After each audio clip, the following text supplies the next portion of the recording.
জয় গৌর, জয় নিতাই। আজ 30শে শ্রাবণ 1432 ও 16ই আগস্ট 2025 শনিবার। এই বিশ্ব ব্রহ্মাণ্ডের মালিক ভগবান শ্রীকৃষ্ণের শুভ জন্মাষ্টমী। আজ এই জন্মাষ্টমীর দিনে আমি শ্রী চৈতন্য চরিতামৃত পাঠ করছি। আজ আমি পাঠ করছি শ্রী চৈতন্য চরিতামৃতের মধ্যলীলা প্রথম খণ্ড, অষ্টম পরিচ্ছেদ, শ্রী চৈতন্য মহাপ্রভু এবং রামানন্দ রায়ের কথোপকথনের শ্লোক 70 থেকে 76। নারায়ণ হে নারায়ণ, ভবভয় হরে নাম নারায়ণ। শ্লোক 70। কৃষ্ণ ভক্তি রস ভাবিতা মতি ক্রিয় তাং যদি কুতোহপি লভ্যতে তত্র লৌল্যমপি মূল্য মে কালং জন্ম কোটি সুকৃতৈর্ন লভ্যতে। অনুবাদ: কোটি কোটি জন্ম জন্মান্তরের সুকৃতির দ্বারাও যা পাওয়া যায় না, অথচ লোভরূপ একটি মূল্য দিয়ে যা পাওয়া যায়, সেই কৃষ্ণ ভক্তি রস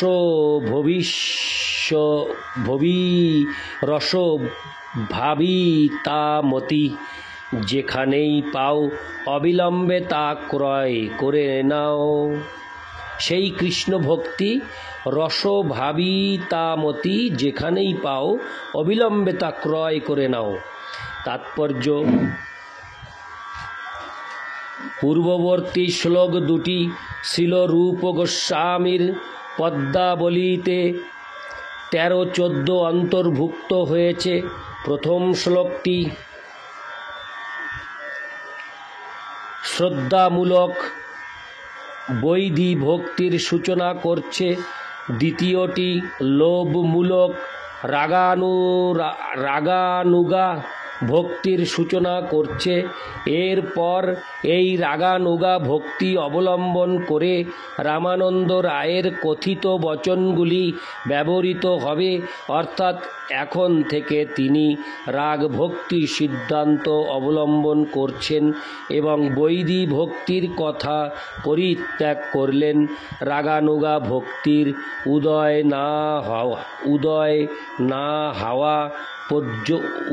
না হওয়া পর্যন্তই শাস্ত্রলিখিত বিধিগুলির অনুশীলনের প্রয়োজন, কিন্তু রাগ ভক্তির উদয় হলে তখন আর বিধির প্রয়োজন থাকে না।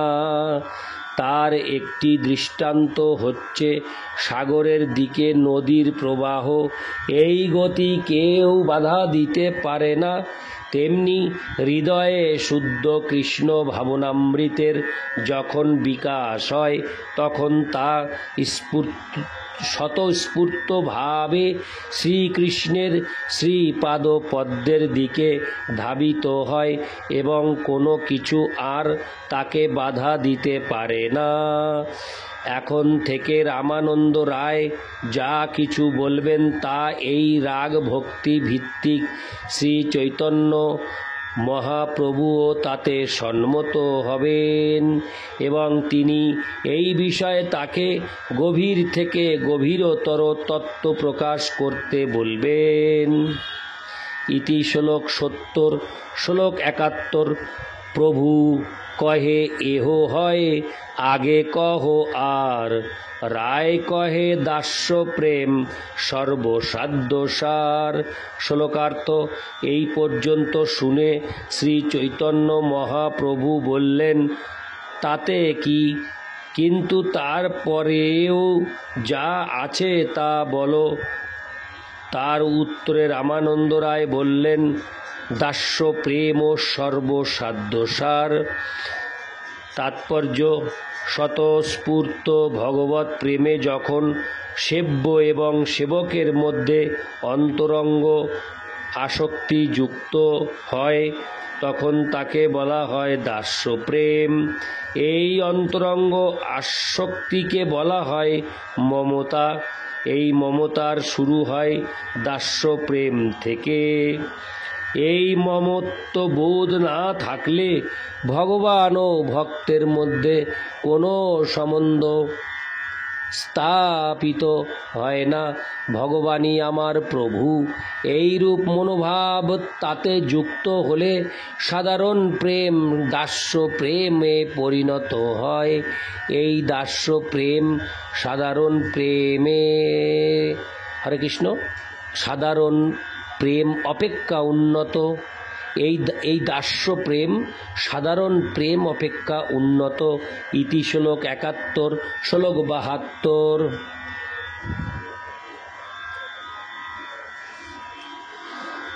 জন্নাম শ্রুতিমাত্রেণ পুমানো ভবতি নির্মল তস্য তীর্থপদ কিংবা দাসানাম বশিষ্যতে। অনুবাদ: যার নাম শ্রবণ করা মাত্রই নির্মল হওয়া যায়, সেই তীর্থপদ ও ভগবানের যারা দাস, তাদের কি আর অপ্রাপ্য থাকে? তাৎপর্য: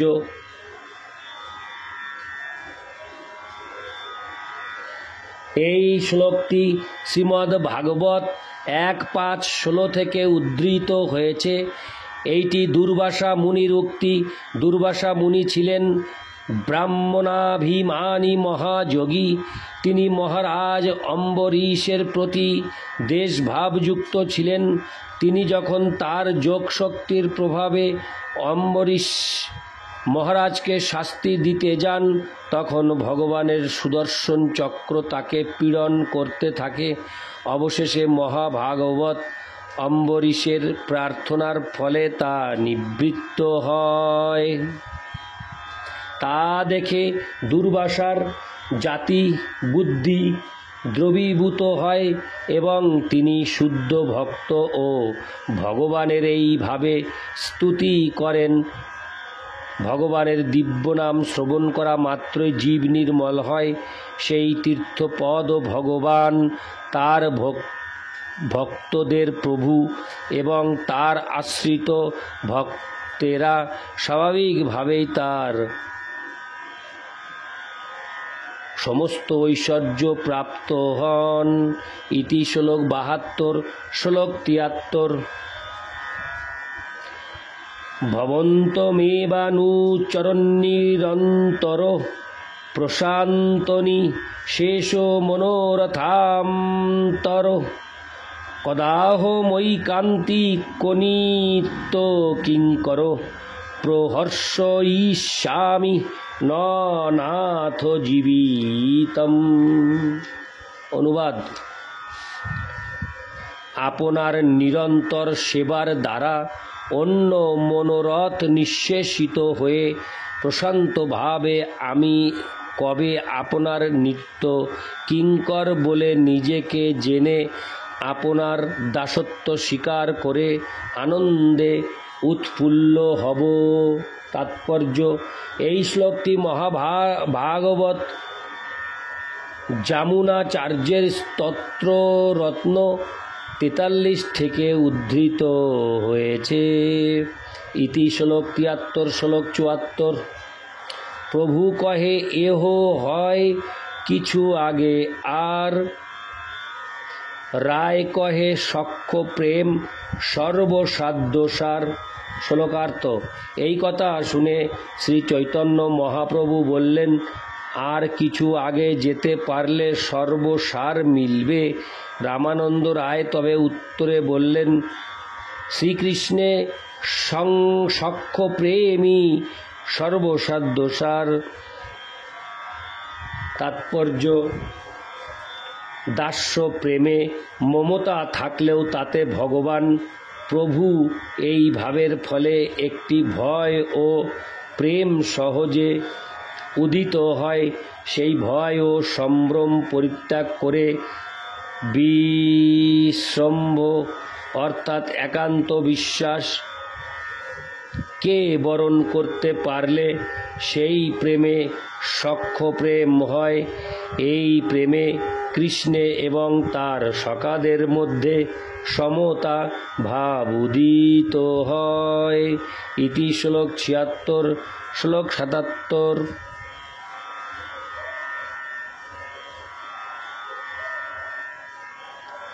হরে কৃষ্ণ। ইতি শ্লোক ৭৪। এখন পাঠ করব শ্লোক ৭৫। ইত্থুং শতাং ব্রহ্ম শুকানুভূতা দাস্যং গতানাং পরদৈব তেন মায়াশ্রিতানাং নরোদারকেন সার্ধং বীজহ্রু কৃত পুণ্যপুঞ্জা। অনুবাদ: নির্বিশেষবাদী জ্ঞানীরা যাকে ব্রহ্মসুখরূপ উপলব্ধি করেন, দাস্যরসের ভক্তরা যাকে পরদেবতা রূপে দর্শন করেন এবং মায়াশ্রিতা সাধারণ মানুষেরা যাকে একটি মানব শিশুরূপে দর্শন করেন, সেই পরমেশ্বর ভগবান শ্রীকৃষ্ণের সঙ্গে বৃন্দাবনের গোপ বালকেরা জন্ম জন্মান্তরের পুঞ্জীভূত পূর্ণ কর্মের ফলে সখারূপে খেলা করছেন। তাৎপর্য: এটি শ্রীমদ্ ভাগবতে ১০, ১২, ১১ পরীক্ষিত মহারাজের কাছে সুখদেবের উক্তি। শ্রীকৃষ্ণের সঙ্গে ক্রীড়ারত এবং এখানে তিনি যমুনার উপকূলে বনভোজনরত গোপ বালকদের পরম সৌভাগ্যের কথা বর্ণনা করেছেন। ইতি শ্লোক ৭৫। শ্লোক ৭৬। প্রভু কহে এহ উত্তম আগে কহ আর, রায় কহে বাৎসল্য প্রেম সর্বসাধ্য সার। অনুবাদ: শ্রী চৈতন্য মহাপ্রভু বললেন, সখ্য রস দাস্যরস থেকে উত্তম ঠিকই, কিন্তু আর একটু অগ্রগামী হলে সাধ্যসার পাওয়া যাবে। তার উত্তরে রামানন্দ রায় বললেন, বাৎসল্য প্রেম সর্বসাধ্যসার। ইতি শ্লোক ৭৬। হরে কৃষ্ণ। বাৎসল্য প্রেম সর্বসাধ্যসার। তাৎপর্য: সখ্য প্রেমের অতিরিক্ত উন্নত অবস্থা বাৎসল্য প্রেম। সখ্যরসে সমতা ভাব রয়েছে, কিন্তু এই সমতা যখন অধিকতর উন্নত হয়ে স্নেহে পর্যবসিত হয়, তখন তা বাৎসল্য প্রেমে পরিণত হয়। সেই সূত্রে শ্রীমদ্ ভাগবত থেকে ১০:৮-৪৬ নিম্নলিখিত শ্লোকটির উল্লেখ করা হয়েছে, যেখানে সুখদেব গোস্বামী নন্দ মহারাজ এবং যশোদা মায়ের গভীর কৃষ্ণ প্রেমের প্রশংসা করেছেন। ইতি শ্লোক ৭৬। নারায়ণ হে নারায়ণ ভবভয়হরণম নারায়ণ। জয় গৌর, জয় নিতাই।